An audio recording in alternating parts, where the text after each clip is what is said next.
అందరికీ నమస్కారం. Welcome to it's you TV. ప్రస్తుతం మనతో పాటు ఉన్నారు ప్రముఖ ఆధ్యాత్మికవేత్త, జ్యోతిష్య సామ్రాట్ బ్రహ్మశ్రీ మాడుగుల శివప్రసాద్ గారు. గురుగారితో మాట్లాడి మనకున్న సందేహాలన్నింటినీ కూడా నివృత్తి చేసుకునే ప్రయత్నం చేద్దాం. అంతకంటే ముందు ఇటువంటి ఆధ్యాత్మికపరమైన వీడియోస్ కోసం ఇప్పుడే మన ఛానల్ని సబ్స్క్రైబ్ చేసుకోండి. నమస్కారం గురుగారు. ఆశీర్వచనం తల్లి. గురుగారు, ఇంట్లో ఏదైనా ఫంక్షన్ ఉన్నా, పూజ ఉన్నా, వ్రతం ఉన్నా, ఏది ఉన్నా కూడా, శుక్రవారాలు ఇలాంటివి ఉన్నా కూడా ఆడవాళ్ళు కాళ్ళకి పసుపు రాసుకుంటారు, చాలా శుభభరితం అని చెప్పేసి. అసలు కాళ్ళకు పసుపు ఎలా రాసుకుంటే శుభప్రదం ఇంట్లో? శ్రీ మహాగణాధిపతయే నమః. ఐం మహాసరస్వత్యే నమః. శ్రీ లలితాంబికాదేవియే నమః. అమ్మ, ఆడవాళ్ళు కాళ్ళకు పసుపు ఎలా రాసుకోవాలి, ఎందుకు రాసుకోవాలి, రాసుకుంటే వచ్చే ఫలితం ఏమిటి, రాసుకోకపోతే ఏమన్నా ఉపద్రవం వస్తుందా, ఇబ్బందులు కలుగుతాయా ఏమిటి, ఇలాంటివే ప్రశ్నలు. అన్నిటికీ ఒకటే, అంతే కదా తల్లి. అంతే. ఆడవాళ్ళు ముత్తైదువులు కానీ చిన్నపిల్లలకైనా కూడా లక్ష్మీ స్వరూపము, అమ్మవారి స్వరూపము అనేటువంటి భావన మనకు మొదటి నుంచి కూడా ఉండేటువంటి విధానం. ఏముంది దాంట్లో, అమ్మవారి స్వరూపము కాబట్టి ఆడపిల్లలు అమ్మవారు ఎలా ఉండాలో అలా ఉండాలి అని కోరుకుంటాం మామూలుగా, నిజానికి. అయితే ఇంట్లో లక్షణకరం అనేటువంటిది ఏర్పడాలి, అవలక్షణం అనేటువంటిది పోవాలి. అలాగే మామూలుగా ఇంట్లో నెగటివిటీ అనేటువంటిది పోయి పాజిటివిటీ అనేది ఉండాలి. ఎప్పుడూ పాజిటివ్ థింకింగ్ ఉండాలి. మన ఆలోచనల్లో కూడా ఎప్పుడూ మంచి ఆలోచనలు చేస్తే మంచి జరుగుతుంది. నిరంతరము చెడు ఆలోచనలు చేస్తే చెడు జరుగుతుంది. యద్భావం తద్భవతి, దాని అర్థమే అది. ఏది నువ్వు కావాలని కోరుకుంటావో అదే కదా నీకు జరుగుతుంది, వేరేదో జరుగుతుంది. అందుకని మామూలుగా స్త్రీకి ఏం చెప్పినారు అంటే, మామూలుగా సహజముగా పసుపు పట్టించుకొని స్నానం చెయ్యాలి అనే చెప్పినారు. ఎందుకు? నిత్య సౌమంగళ్యము కోరుకునేటువంటి ప్రతి స్త్రీ, వివాహమైన ప్రతి స్త్రీ కూడా పసుపు శరీరానికి పట్టించుకొని స్నానం చేయాలి అని చెప్పినారు. రోజు ఎంతమంది చేస్తున్నారు అనేది వాళ్ళ యొక్క ఇది. ఎందుకు, దానివల్ల ఏమిటి? పసుపు పట్టించుకుంటే, ఇప్పుడు నువ్వు ఇందాక అడిగావు, పసుపు పట్టించుకోవడము లక్షణకరం. చేతులకు పట్టించుకుంటేనే కదా కాళ్ళకు పట్టించుకుంటాం. కాళ్లకు పట్టించుకోవడంలో విధానం లక్ష్మీప్రదం. ఎప్పుడు కూడా మీరు చూడండి, కాళ్లకు పసుపు పట్టించుకుని మెట్టెలు పెట్టుకున్నటువంటి ఆడవాళ్ళను కానీ, పసుపు పట్టించుకున్నటువంటి ఆడవాళ్ళు మామూలుగా తాంబూలానికి పిలిచి తాంబూలం ఇచ్చి పంపిస్తే చూడంగానే మనకేముంది, మనం మొక్కేది ఎవరికి? తలకాయ ఎంత అందంగా దువ్వుకొని, ముఖం బొట్టు పెట్టుకొని, విభూతి రేఖలు పెట్టుకొని బ్రహ్మాండంగా చేసుకొని, లేదా ఆడవాళ్ళు చెవులకు బాగా కదిలేట్టుగా అవి ఇవి పెట్టుకుని, మాటీలు పెట్టుకొని, పాపిడి బిళ్ళ పెట్టుకునేసి, నుదుటన ఎంత ఇది పెట్టుకున్నా, ఎంత చేసినా, కంఠము మీద మనం నగలు నట్రా ఎన్ని వేసుకున్నా పాద నమస్కారమే కదా చేస్తాము. మనం నమస్కారం చేసేదైతే పాదాలకే, ఎవ్వరికైనా. అంటే ఏమిటి అంటే, నఖ శిఖ పర్యంతము ఒక్కసారి కింద నుంచి పైకి చూసినప్పుడు ఆ వ్యక్తిలో దైవత్వము ఉట్టిపడేటువంటి విధానముగా ఉండటం అనేది జరుగుతుంది. మనకు తెలియకుండానే ఆ లక్షణకరం ఎప్పుడైతే పాదాలకు మనం ఎప్పుడైతే పసుపు పట్టించుకుంటారో ఆడవాళ్ళు, అమ్మవారు అంతకుముందు ఉండదా అంటే ఉంటుంది. అమ్మవారు ఏం కోరుకుంటుంది? మనం ఏది రాసుకున్నా ముందు పసుపు కుంకుమ అనేటువంటివి ఎందుకు వస్తున్నాయి? లక్షణకరం అనేటువంటి మాట. నుదుటను కుంకుమ పెట్టుకోవడము, పసుపు పట్టించుకోవడము, ఇవి రెండూ ఉన్న చోట లక్షణకరం నిరంతరము ఉన్నట్టే కదా. ఇవి పాటించడము లేదు కాబట్టే మన స్థానములో మనకు నిరంతరము అనుకోకూడనటువంటివి అనుకుంటూ మన ఇంట్లో నిరంతరము నెగటివిటీ అనేటువంటిది రావటము జరుగుతుంది. మనం చెప్పుకుంటున్నప్పుడు, చూస్తున్నప్పుడు పాటించడం. మా ఇంట్లో ఎప్పుడు ఏదో ఇది ఉంటుంది గురువుగారు, ఇంట్లో మనశ్శాంతి ఉండడం లేదు గురువుగారు అంటే, మనశ్శాంతి ఎక్కడి నుంచి వస్తుంది? ఇంటికి దీపం ఇల్లాలు అన్నారు. అంటే ఆ ఇల్లాలు దీపం అంటే ఏమిటి? లైట్ అనే. కాదు, ఆమె ప్రవర్తించేటువంటి తీరు, ఆమె నడిచేటువంటి నడవడిక, ఆమె ఉండేటువంటి విధానము, ఆమె ఆ ఇంటిని పెట్టుకున్నటువంటిది, తాను ఉండేటువంటి విధానం. అమ్మవారి ఫోటోలు చూస్తాం మనం. అమ్మవారి ఫోటోల్లో నగలు పెట్టుకొని ఉంటుంది. అమ్మవారు కాబట్టి పెట్టుకుంటుంది. అన్ని నగలు మనం పెట్టుకున్నామా అంటే, ఆడవాళ్ళకి ఎందుకు నగలంటే ఇష్టం అంటే, అమ్మవారి స్వరూపము, అందరూ అమ్మవార్లు కాబట్టి నగలంటే ఇష్టం. ఆ అమ్మవారికైనా, ఇంట్లో ఉండేటువంటి మన ఈ భూప్రపంచంలో ఉండేటువంటి అమ్మగారులకైనా బంగారం మీద ఎందుకు వ్యామోహం అంటే, అమ్మవారికి ఇష్టం కాబట్టి అమ్మవారిలాగా మేము ఉండాలనే కోరిక. నగల మీద ఉంటుంది శ్రద్ధ. మరి అమ్మవారు నిరంతరం ఎక్కడన్నా గోరింటాకు పెట్టుకోకుండా, పాదాలకు ఇది పారాణిలాగా గోరింటాకు పెట్టుకోకుండా ఏ అమ్మవారి ఫోటో అన్నా ఉంటుందా? లేదు.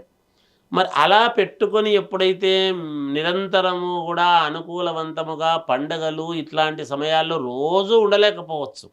శ్రావణ మాసము నెలంతా, కార్తీక మాసం అంతా, మాఘమాసం అంతా ఎప్పుడైతే లక్షణకరముగా నొసటన బొట్టు అది పెట్టుకునేసి, పసుపు ఇవి పెట్టుకునేసి, పాపెటలో కుంకుమ పెట్టుకోవటము, తాళిబొట్లకు పసుపును అద్దుకోవటము, కుంకుమ పెట్టుకోవటం, ఇవన్నీ జరిగితే ఏమవుతుందంటే, ఆ ఇంట్లో ఆమె ప్రవర్తించేటువంటి తీరు వల్లనే ఆ పురుషుడికి యోగం కలిగేది.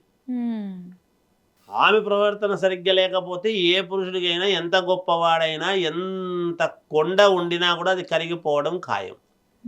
నాకు కొండంత ఆస్తి ఉందండి అంటే, ఆ ఇంట్లో పాటించాల్సినటువంటివి ఎప్పుడైతే పాటించలేదో, ఈరోజు డబ్బు ఉంది కదా అని జరుగుతూ తరిగిపోతూ వస్తుంది. రేపు పొద్దున సంతానానికి, ఆ తర్వాత సంతానానికి ఇబ్బందులు ఉంటాయి. అందుకే మా తాతలు ఒకప్పుడు గొప్పవాళ్ళండి, దాన ధర్మాలు చేసిన వాళ్ళండి. మరి మనం ఎందుకు ఇట్లున్నాము? వాళ్ళు దానం చేసినారండి, చెందినారండి అంటే ఎందుకు? దాన ధర్మాలు చేసే విధానం వేరు, కానీ ఉన్నది పోగొట్టుకోవడం వేరు. అంతే కదా. అలా ఎప్పుడైతే ఇంట్లో ఆడవాళ్ళు ఎప్పుడు పసుపు అనేటువంటిది పట్టించుకొని, అంటే రోజు పట్టించుకోవడం కుదరకపోవచ్చమ్మ. శుక్రవారం మంగళవారం పట్టించుకున్న అమ్మవారికి ప్రీతికరమైనటువంటి రోజులు కాబట్టి, ఆ రోజన్నా కనీసం పట్టించుకొని వాళ్ళు ఆనందంగా పనులు చేసుకుంటే బాగుంటుంది. మనము చెప్పుకుంటున్నాము ఏమిటంటే, పూర్వము అందరికీ చెప్పులు ఉండేటివి కాదు, ఏదో పసబ్ పట్టేసుకుంటే పురుగు పుట్ర అనేటువంటి యాంటీబయాటిక్ కాబట్టి ఏదో కాళ్ళకి ఏదో ఇబ్బంది అనేది కాదు, లక్షణకరం అనేటువంటిది. మన పూజలు ఎందుకు వాడుతున్నాము? ఏ పూజ చేసినా అప్పుడు కూడా మట్టి ఇండ్లు కాబట్టి పసుపు కుంకుమ పూజలు చేస్తున్నాం అంటే, ఇప్పుడు పసుపు కుంకుమతో పని లేదా? మేడల్లో ఉంటే అవసరమే కదా పసుపు కుంకుమ.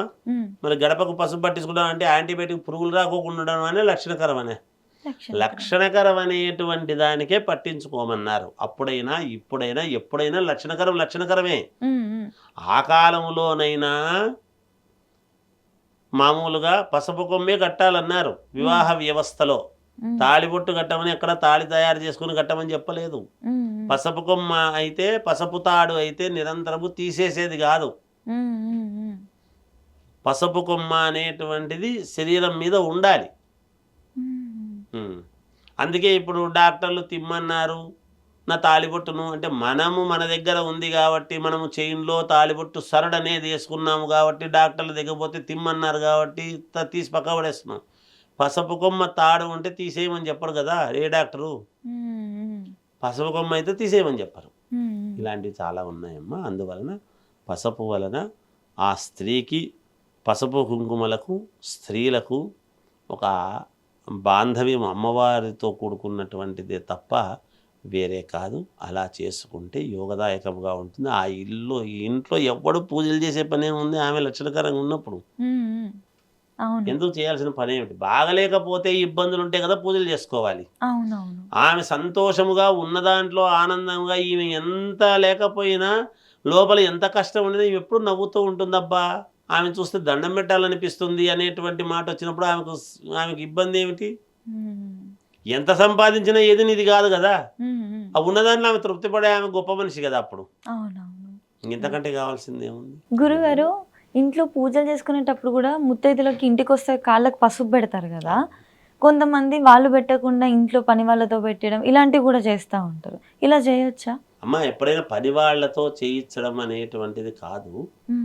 ఏ గృహిణి అయితే పిలిచిందో ఆ గృహిణి చెయ్యాలి, వాళ్ళ తరపు వాళ్ళు చెయ్యొచ్చు మామూలుగా. వాళ్ళ తరపున వాళ్ళు చేయొచ్చు. చేయొచ్చు, చేయకూడదు అనేది ఏం లేదు. ఆమె చేస్తే మనం సంతోషం, అదేం పెద్ద సంగతి కదా. అంటే మీ పాదాలు నేను తాకడం ఎందుకు అనేటువంటి భావం రాకూడదు. అక్కడికి వచ్చిన తర్వాత అందరూ సమానమే, అందరూ ఒకటి అనే భావన ఉండాలి. అక్కడ ముత్తైదుగా వచ్చినప్పుడు ఆమెలో అమ్మవారిని చూడాలి మనం, అంతే కదా తల్లి. అంతే అంతే. ఇక్కడ సమస్యలు ఎక్కడ వస్తున్నాయి? మనం ముఖముతో మాట్లాడేటప్పుడు, ఇప్పుడు నీతో మాట్లాడుతున్నా అంటే నీ ముఖముతో మాట్లాడుతున్నా నేను, నా ముఖాన్ని నువ్వు అడుగుతున్నావు తల్లి, అంతవరకే చూడాలి. నువ్వు ఏ డ్రెస్ వేసుకున్నావు ఏమిటి అనవసరం. అందుకే ముఖే ముఖే సరస్వతి అన్నారు, గృహే గృహే శక్తి అన్నారు. ఎందుకు వస్తుంది సరస్వతి అంటే మనం మాట్లాడేటువంటిది నువ్వు దేంతో వింటావు, తలకాయతోనే వింటావు. కాబట్టి మనం ముఖం వరకు ఆమెతో అంతవరకే చూడాలి, మిగతా అది అనవసరం కదా. మనం అంతవరకే మాట్లాడాలి. ఏది మాట్లాడుతున్నామో ఎంతవరకు అది తీసుకునే విధానాన్ని బట్టి ఉంటుందమ్మా ఎప్పుడు కూడా, అంతే తల్లి. అందుకని ఎవరైనా నీ పాదాలకు నేను చేయడం ఏమిటి అనేటువంటి ఇది రాకూడదు. ఆమెలో కూడా అమ్మవారు ఉంటుంది. ఆ పండుగ రోజు ఏమో ఆమెలోనే వచ్చి ఉండొచ్చు, మనం చెప్పలేం.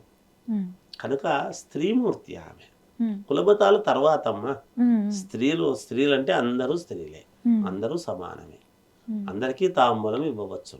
అవతలి వాళ్ళు ఇష్టపడి తీసుకుంటాము అంటే, కొంతమంది వేరే వాళ్ళు అన్యమతస్తులు మేము తీసుకోమండి అంటారు, వాళ్ళ ఇష్టం. అన్యమతస్తులని మేము తీసుకుంటామండి, అయ్యో మీరు అంత ప్రేమతో ఇచ్చినప్పుడు దానికి ఏముందంటే ఇది తీసుకోవచ్చు. అంతేగాని ఇంకోరిని తిట్టుకోవడం మన పని కాదు. మనకు సహకరించేవాడు ఎప్పుడు మనవాడే, ఏ మతం అన్నా కావచ్చు, ఏ కులం అన్నా కావచ్చు.